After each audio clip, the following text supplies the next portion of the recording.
working. It's working now? Yeah. Great. Yep. We're live. Thanks.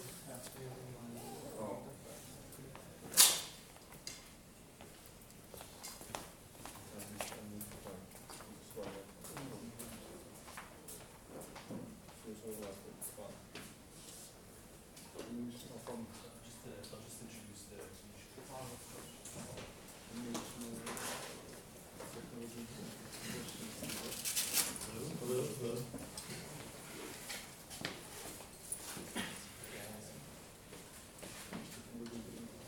Hello. Hello. Okay. Welcome everyone. I hope you had a nice lunch. So we'll start right away with the community showcase. We've got some great presentations.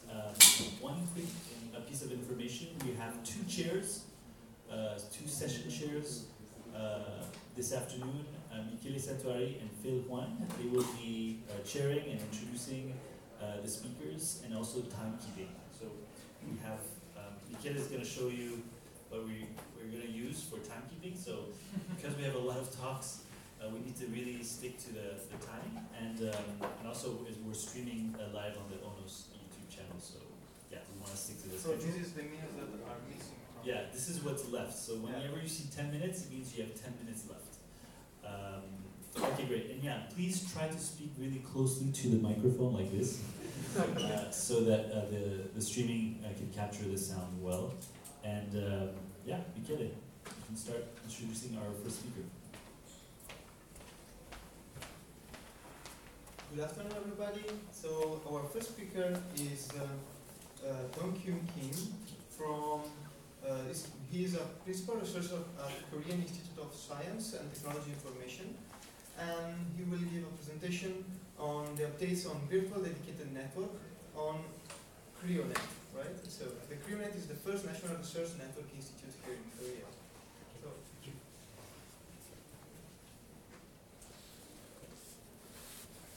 okay, thank you, Chair, for your introduction. And my name is Dong-Kyun Kim from State South Korea. I'm very glad to be here to talk about CRIONet softwareization project, that is CRIONet-S. And here I'm going to give you the CRIONet updates on virtual dedicated network application development, as well as its control plane and their upgrades. So, let me introduce the CRIONet-S briefly in the first place, and then move on to the expected use cases and services with virtual dedicated network development. So CRIONet-S means CRIONet softwareization, and CRIONet has been the national research and educational network in Korea since 1988. And now it has 4 international connections to the United States, China, and Europe, providing up to 100 megabits per second based on glorious network infrastructure.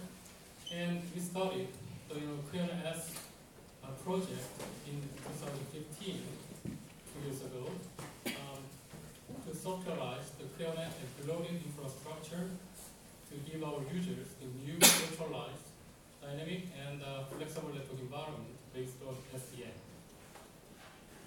So the main goal of CRIONet-S is to provide the first and only production SDN WAN for the advanced RNA community in Korea, providing reliable SDN operations and new user services that should be beyond legacy networking experiences. And there are 4 critical building blocks of CRIONet-S. The first one is users from advanced RNA community in Korea, such as high performance computing, physics, astronomy, etc. And now we are developing the VPN applications and services using the northbound APIs provided by ONOS. And especially for ONOS, KIST has been participating in this project as ONOS collaborator, ambassador, and very big member. And as the southbound protocol or interface, now CRIONet-S is using the open flow only with their several HN4 network devices in 6 locations in Korea and the United States. So that's the first building block of CRIONet-S. We have RNA and science users for CRIONet-S, and they are actually requirement for new network functionalities for actually network environment, I mean the SDN, can be actually summarized as three things, like auto provisioning of networking and computing resources over SD-WAN, and end-to-end resource orchestration with intelligent networking services, and they strongly demand a very high networking performance for up to 100 gigabit per second data transport. So we actually wanted to meet their demands for those future requirements, and we decided to develop a new application based on SDN that is virtually isolated networks for RNA users that can be generated dynamically and on demand with dedicated network performance. So there's another building block of Creona S. Here is the data plane networks for Creona S. So as you can see here, we started developing and deploying the Creona S in 2015 with two cities at the time, structuralized, like Seoul and Daejeon. And last year, in 2016, we added two more locations to the Creona S infrastructure, such as Busan in Korea and Chicago, Illinois in the United States, where Starlight is operating. And recently, just a month ago, we actually deployed the Creona S in two more locations, two additional locations like Changwon and Gwangju cities. So, based on this, we are now running, OpenFlow-based core and edge network devices from Brocade, Ariston, and edge core, networks. 6 distributed locations. So especially for the data plane, actually ultimately in 2017, actually those new SD-WAN places will be used for several actually HPC project like the PSI that is about sharing and public use of distributed supercomputing infrastructure, and actually those new connections will be also used for some super facilities interconnections like science DFG and advanced network collaborations with material science, based on 3D printing, etc. So this is detailed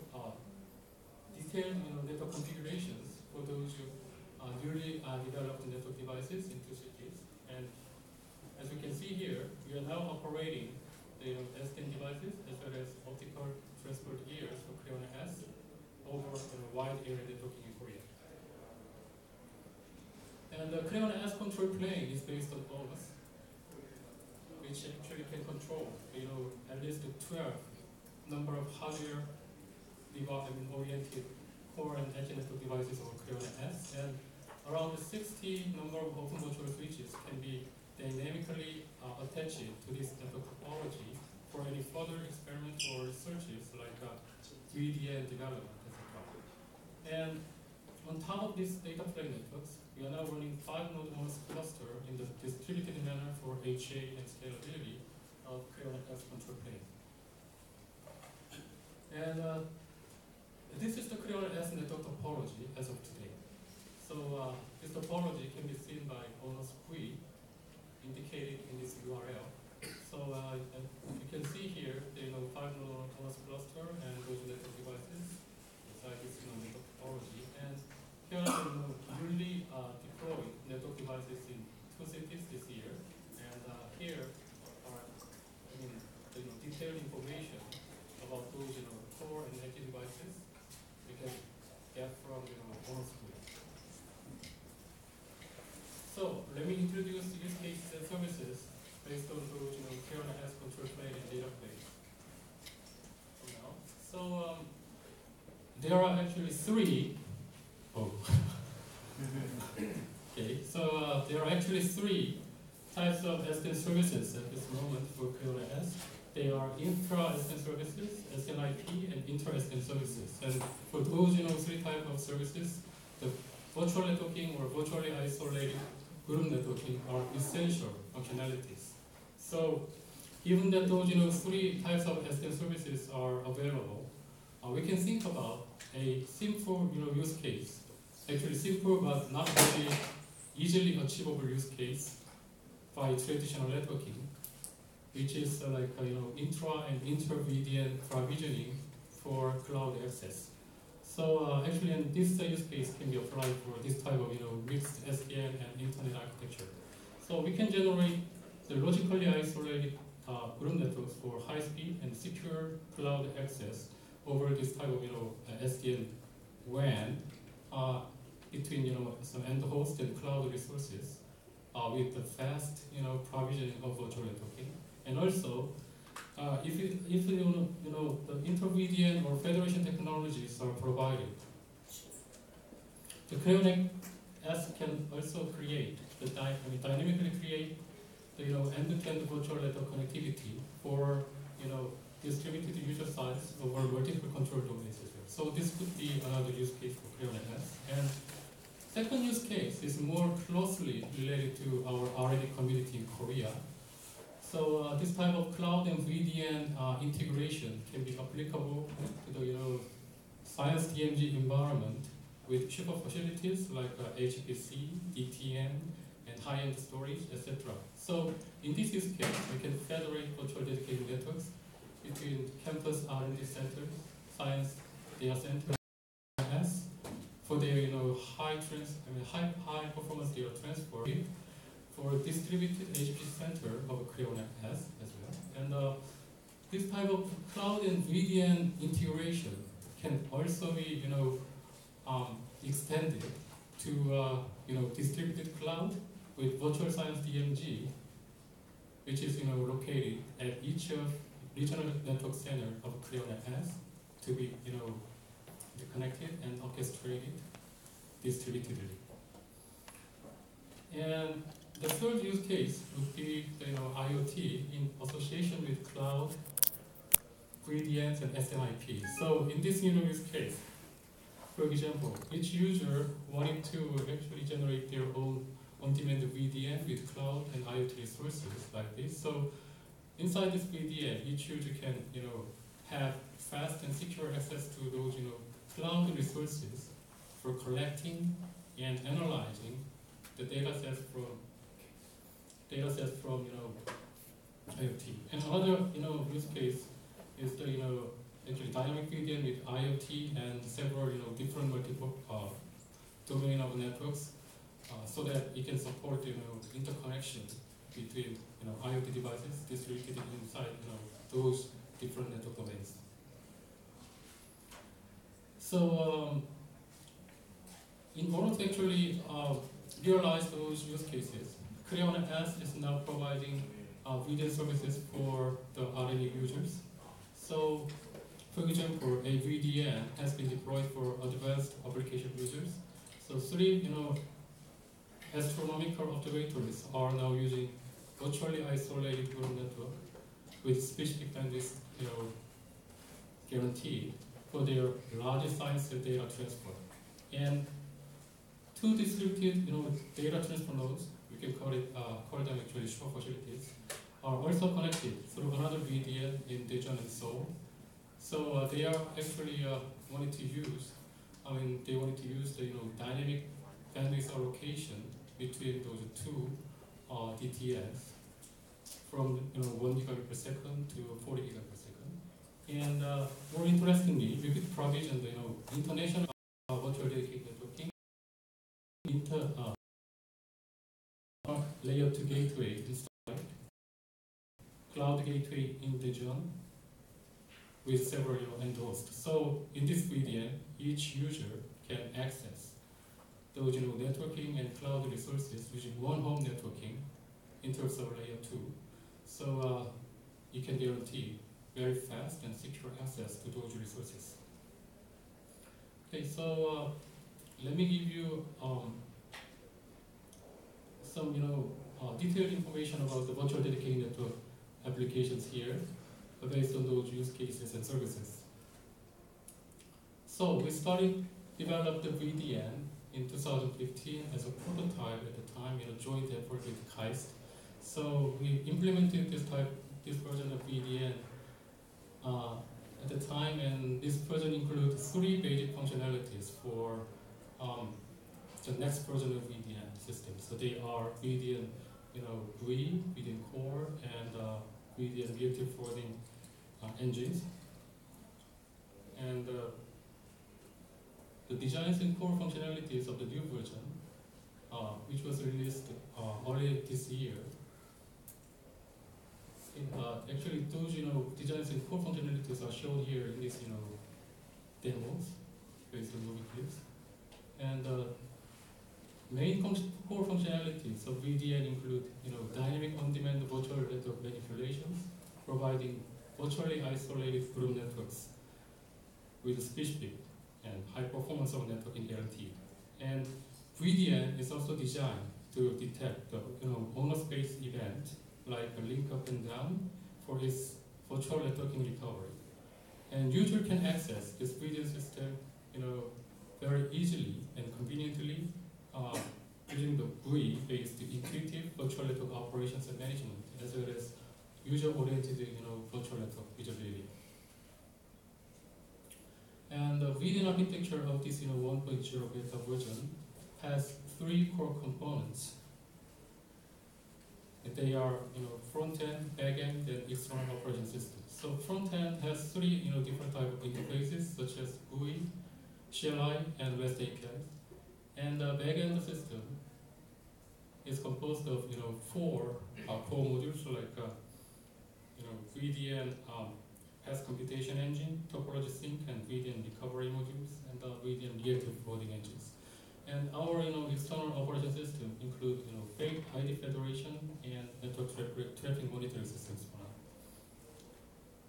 And the VDN has 3 types of users. So each user has its own unique permission for access and control to VDN systems. So they are admin users and group leaders and group participants. And VDN is generated as spanning tree using network abstraction and improved spanning tree algorithm we developed. So generally it takes less than 800 milliseconds to create a VDN with around 60 number of network switches on Korean S topology. And virtual network also can be recovered by updating VDN with removed link events from ONOS based on required bandwidth and endorsed information. And we can also support few-to-few communications inside the same VDN using flow isolation. So in this way, you just can make it possible to have virtually isolated group networking for the applications for experiment or researches. And here are the new actually updates and some features of VDN. So the new features of VDN are targeted to make the VDN system more reliable, scalable, and faster. So the first updates were made early this year for ONOS and VDN event processing and default VDN manipulations to enhance the overall reliability. And the second updates will be effective by next month for actually code refactoring and either create and update network operations enhancement. Actually, and those are actually for improving the overall performance of VDN systems. And we are going to release the first official version of VDN 1.0 by early next year. And this version of VDN will include intra-VDN slicing, inter-VDN federation, and SDN IP with some simple access controls functionalities on. So for intra-VDN slicing, actually this is one of the new features, and we are implementing these features at this moment. And these features are strongly demanded by our user groups. One of our user groups, they are astronomical science research group in Korea, and actually they want to have their own VDN, and also they want to allow those allocated VDN to be sliced for their sub-research group inside the same VDN, like intra-VDN slice 1 with specific endorsed, group of endorsed, and slice 2, etc. So in order to implement intra-VDN slicing, we are now applying this kind of VDN slicing policy based on open flow meters. So in this policy, when creating n number of VDN slices, n plus 1 number of slices should be generated including the one default slice for each VDN. So OpenFlow-based VDN slice metering will result in actually exclusive intra VDN slicing. And inter-VDN federation is also required by our user groups, like distributed HPC centers or ClearNet. So one HPC center, yes. Okay. When I actually extend their VDN to another VDN domain used by different HPC center. So actually for these features, we are actually considering 3 steps, like exchange the VDN information with VDN, different VDN domains using REST APIs, and secondly, configure and register the pure VDN information to my VDN, and finally install flow rules to the corresponding VDN devices, like other SDN switches connected to other VDN domain. So this is a very similar procedure for BGP peering process. So based on the VDN and slicing and federation technology, we believe actually ClearNet as will be moving toward SSUN infrastructure. And here SSUN means Science Cloud and HPC-centric SDN-WAN over ClearNet S. So SSUN-WAN will actually connect the users, science data centers, HPC centers, and other identity sources over ClearNet S and over multiple SDN-WAN domains. And also we believe that throughout the SSUN infrastructure, the virtual science DMZ environment will be implemented at each of regional cloud center of ClearNet or ClearNet S to embrace new applications, and hopefully ONOS and Core will be a great contribution for this new environment. So let me conclude my talk here. Okay, so time is actually should be on my side, but anyway. So ClearNet S is actually now realizing the first and only OpenFlow-based production SDN-WAN deployment for RNA community in Korea. And our further work will include SSUN development based on ClearNet S and VDN, and we are actively participating in ONOS community. So that's it for my presentation. And for more information, please visit our website or come to our booth for some demonstration of the new features. So thank you.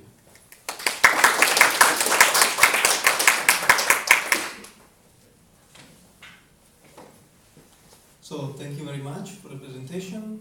I don't know, do you have any question? Please, the question here. So Thus, we will provide the information not real time, and the information is cost grant. Also, pooling will require the continuous work from the monitoring probe.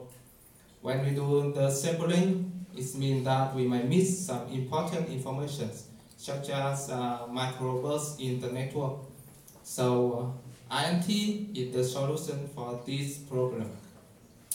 INT is defined as a framework which allows collecting and reporting the network state from the data plane without the work from the control plane.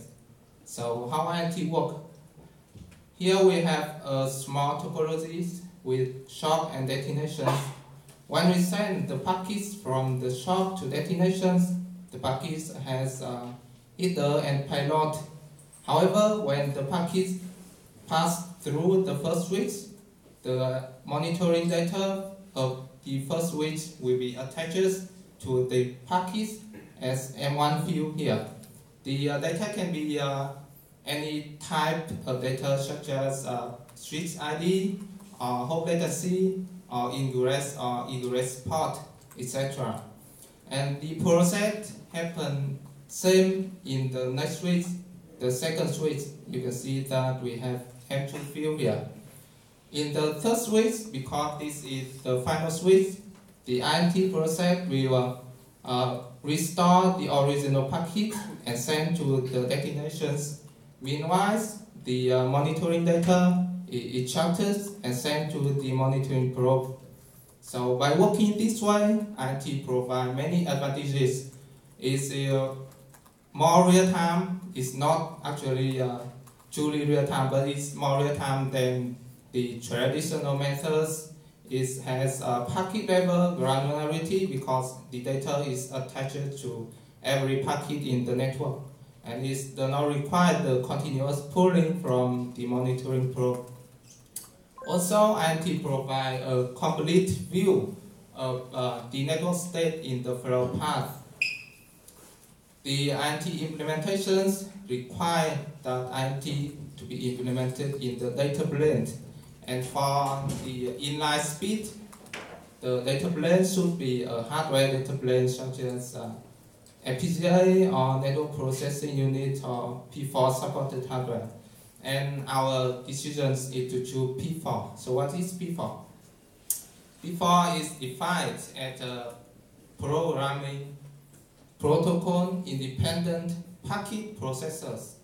Actually, I don't like the word programming here much because P4 is more like a hardware description language like Verilog or VHDL, not a programming language. But anyway, so P4 allows the programmer to freely to program how the packets will be processed in the data plane. P4 applies the match action approach, which is like OpenFlow, but in OpenFlow you can see that all the match action tables are already fixed in the OpenFlow specifications. However, with P4 you are freely to program the match actions as you need. So P4 allows custom packet processing, custom packet formats, which is suitable for implementing INT. And in ONOS, P4 is already supported from ONOS version 1.6. In the subsystem called ONOS BNB, the words BNB2 switch, which is the virtual switch for P4 simulations. And from now, I'll talk about the anti-mon, the anti-monitoring system in ONOS. In anti-mons, the anti-data is embedded as a TCP and UDP stream header. The packet format is presented in this figure. Because the anti requires a specific port to for the protocol detection, so we put the anti port here in the original place of TCP and UDP ports. So we need to back up the original destination port here. The other fields of the packet structures is already defined in the specifications. The type of data can be monitored in anti-mon is the per switch information, which include switch ID, hop latency, ingress, egress, port ID, etc. And it's important to note that it is possible and it is very easy to add other type of data to the anti-packet format. It requires a very little change in the code. This figure shows the architectures of anti-mon. This below part is the anti-switch, which consists of the parser, a forwarding, and an anti-process block. The parser is a very traditional block which passes the packet from the Ethernet layer to IP, to TCP UDP, and finally to the anti layer. The forwards, is in destination block this and remove the anti data, anti header, and it will send the anti packet to the ONOS when the packet arrives to the final switch. This above is the anti-mon ONOS applications, and there are three important blocks. The first one is the anti-moon control, and this one will decide we allow us to decide which flow to be monitored and which type of data to be monitored. This anti-moon collector and processor here will receive and process the anti-data into the meaningful data which can be used for other service or for display. All the information and control can be controller and viewer from the web interface. You can see here we have a file called switch.json. This is the compiler results from the P4 anti-code. And at the very first time the anti-mod started, this file is deployed into the VM Virtual Switch to turn this simulation switch to our anti-mod switch. And we also have some Java interpreter here port our work to the P4.16 versions. So as many other P4 program, the anti-mod is a collection of tables with a match field and actions which do the anti-work. A very example of anti-work is if the packet sent to the final switch in the path, then we need to remove the anti-header and data before the packet is sent to the final destination. So the monitoring process is transparent from the end terminal, right? So this work will require the code from anti-mod and the anti-controller. So in the anti-mod P4 code, we have a table here called table anti-sync. And in this table, we have a field called ingress to egress.sync, which indicate if the packet is at the final switch or not, and the actions is anti-sync. This action consists of several other actions, such as remove the anti-header, remove the anti-data, or restore the original length of the IP packet or UDP packet. And this table will sync flag is equal to 1, then we will do these actions. So this rule will be deployed from the anti-mod controller. So here is the code for doing these actions. Here we create a match field for ingress to egress.sync with the value 1. And with this value, we do this action anti-sync. And this match actions is applied to the table anti-sync. After doing these 3 steps, we have a flow rule, and then we just apply the flow rule to the anti-switch. Very simple, right? And this process is applied to every other actions, every other anti-work. In anti-mod, we provide a controller interface to control which flow to be monitored and which type of data to be monitored. The flow filter consists of source address, destination IP address, source port, and destination port. The source IP address and destinations IP address, we support the wildcard match. Also, multiple flow are allowed. We also provide a monitoring interface which displays all the information that have been collected from the anti. We have a table here which displays all the information of every flow that have anti-packet. We also have a time series graph to show the real-time hop latency of a specific switch.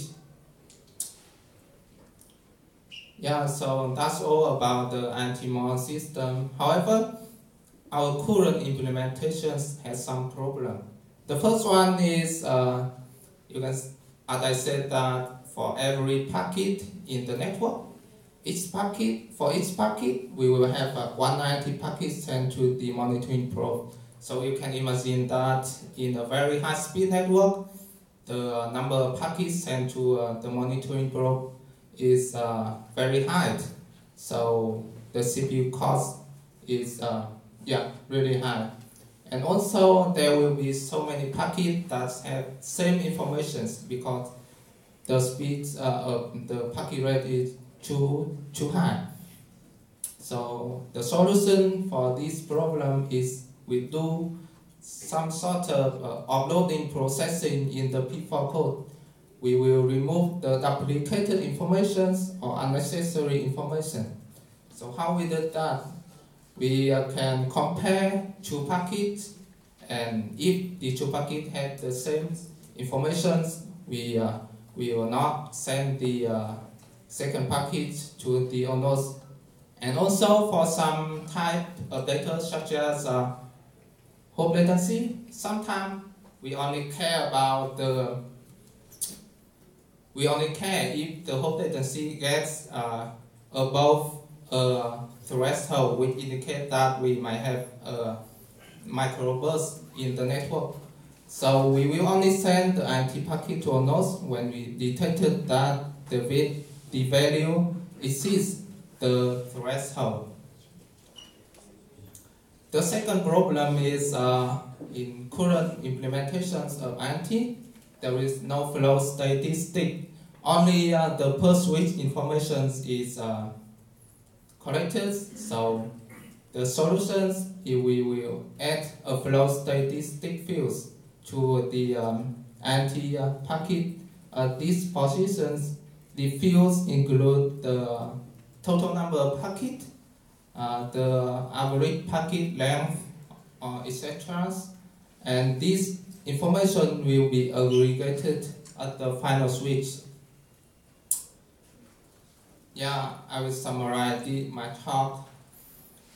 So in my presentations, I have talked about in-band network telemetries. This is new methods for real-time and fine-grained network monitoring. I also present the INT-Mon, our INT monitoring system implemented in ONOS. INT-Mon use INT-Mon embed INT data as TCP and UDP stream header. I also present about the INT P4 switch and INT ONOS applications, the code, the architectures, and the interface. And finally, I have presented the current problem, which also will be my future work to tackle these problems. I will need to add the INT data processing block in the P4 codes. Also, I will need to add flow statistic into INT. And one more important work is to porting the current implementation to new ONOS subsystem. One funny thing I have found when I do these presentations is that my work based on the BMV2 subsystem, which already deprecated in the newest version of ONOS. So I will need to port it to the new subsystem when the new P4 runtime is completed. But I believe that the architecture and the P4 codes will remain unchanged because the P4 16 and P4 14 codes are compatible. And this is the end of my presentation. Thank you for listening.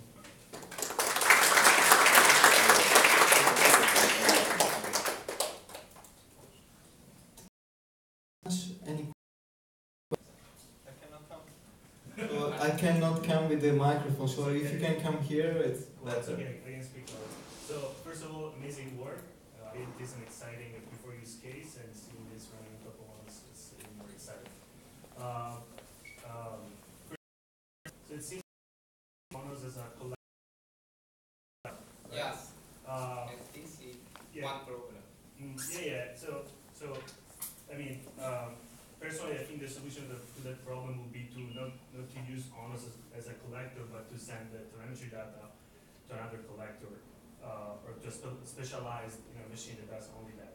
So I was wondering, in order to implement this, right, to send telemetry data somewhere else, Yes. do you think which kind of modification would you need, and if you think that would be easy to implement? And the second question is, have you considered doing packet sampling for the what do you call the pre-processing problem? No packet sampling.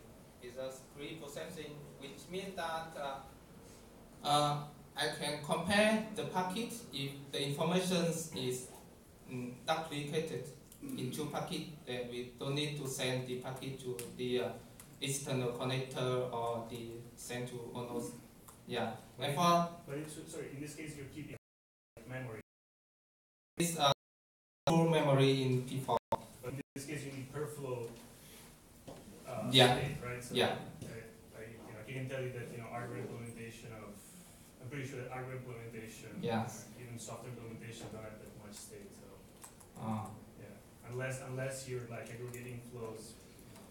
you know that this mesh action table, this is one special kind of the key value table store. So we can, one of my ideas is to try to leverage that mesh action table as a stateful table for store as To have an external collector.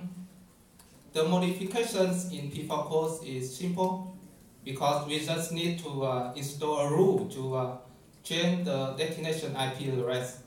But we need to modify the. Wait me a little bit. I have to talk about one thing here. You can see there is a switch firmware here because in the VM switch there is this part firmware, right? And we need to reprogram this firmware to encapsulate the packets because we might, if we send the UDP packet to the monitoring probe, then this will be not a reliable connection. So we might encapsulate this packet into a connections. Any other question? Okay, so thank you very much for your talk.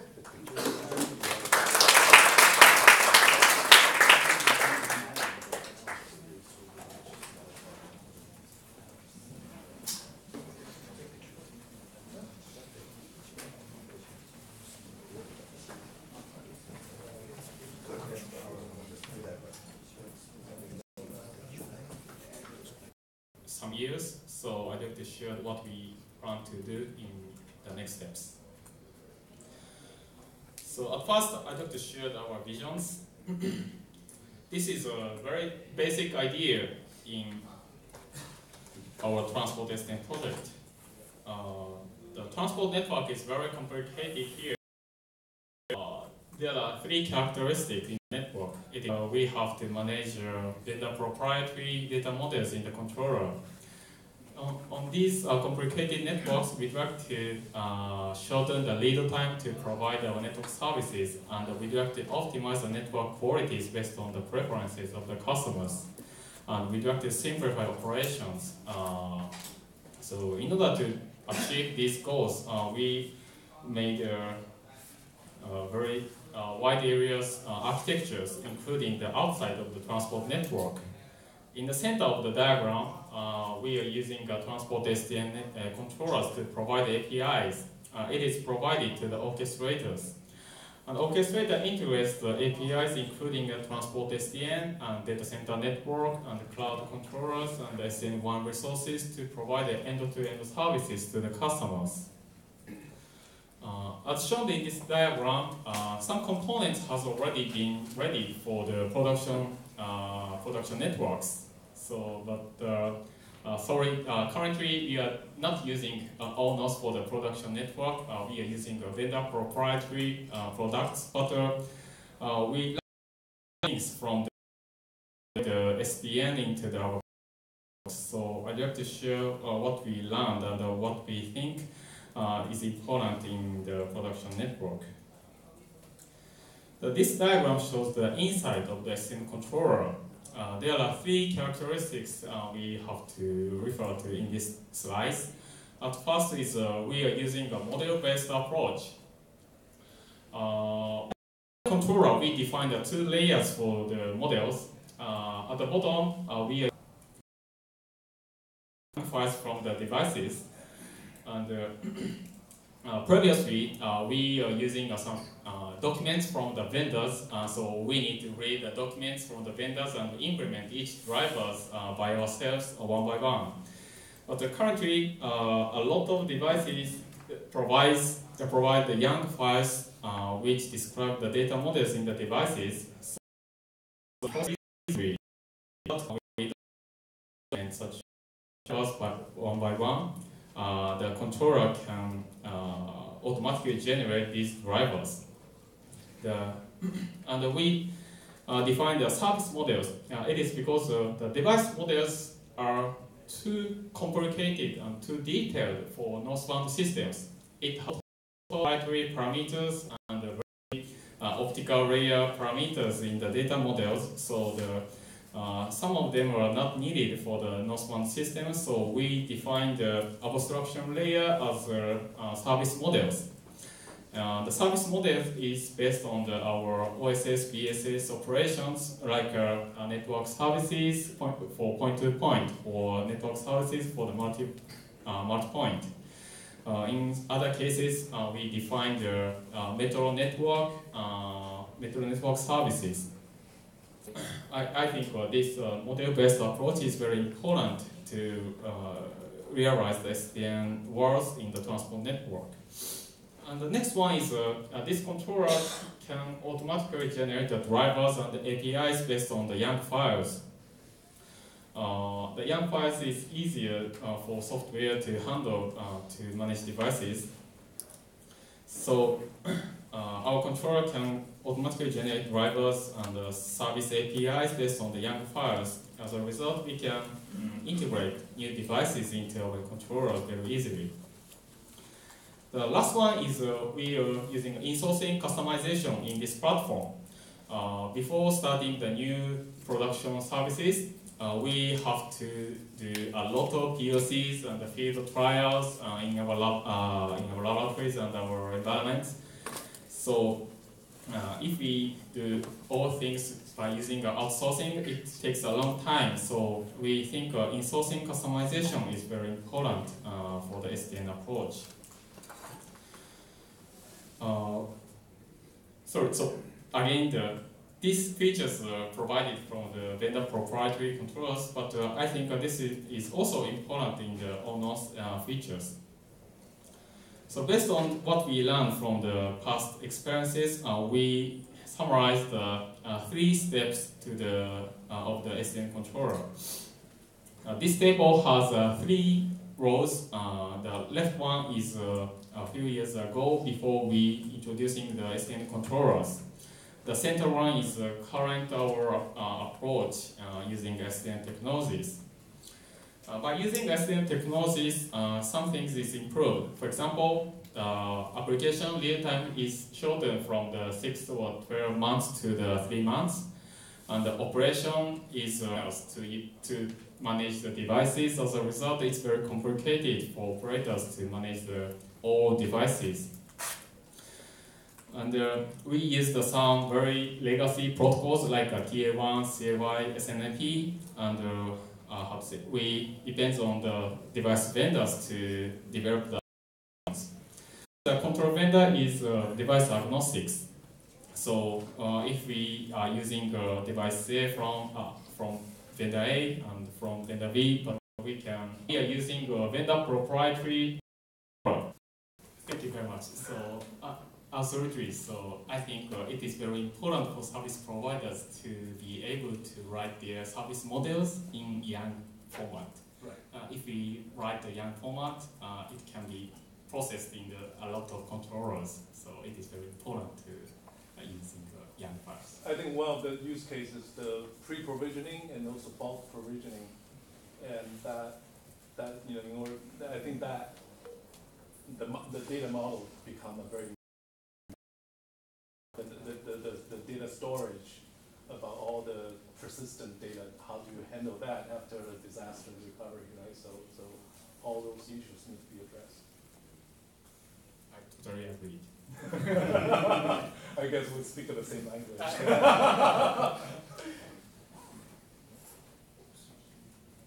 So thank you very much for everybody, and I guess that we have a coffee break until 3:45, and we we will start again in the afternoon with a new chair. It will be Philip for this session in the afternoon. See you. Okay, Philip. See you at 3:45. Here. Thank you very much.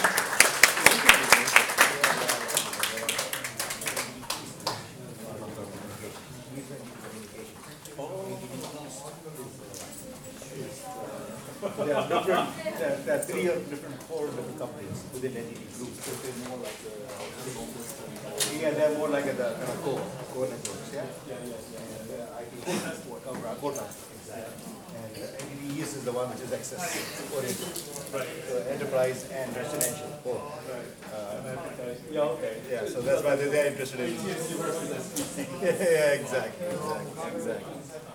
I rather respond back to the client of it.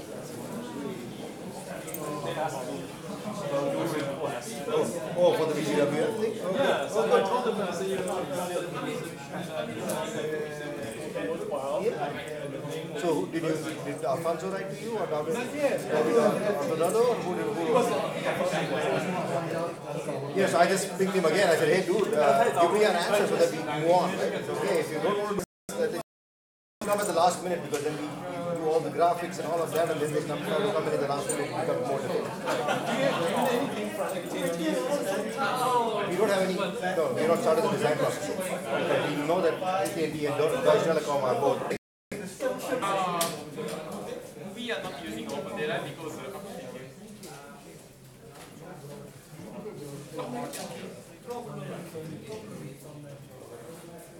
so we asked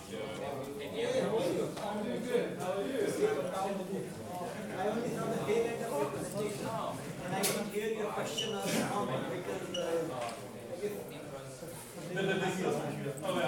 No, I was saying this because it's game control. So part of our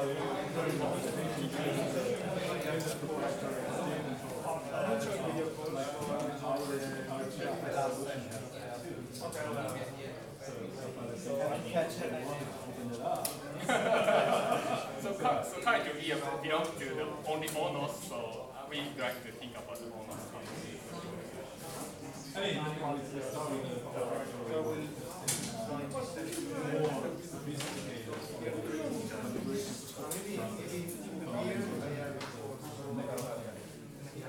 that's why I'm saying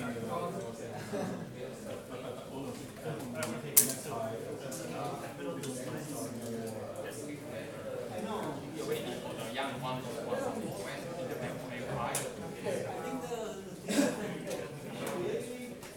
more and more arms of the and do these things.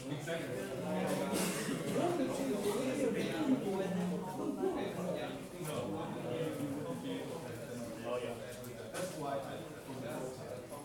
I'm more on exercise. I think on the core, right?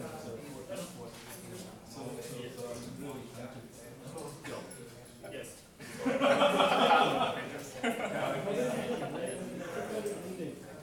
think that's one thing about 2000.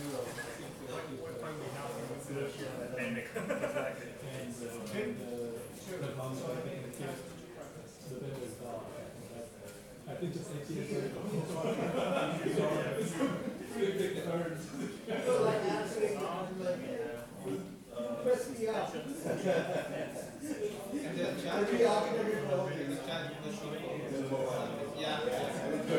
Maybe too serious and too down, people fall asleep down. I did not know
I got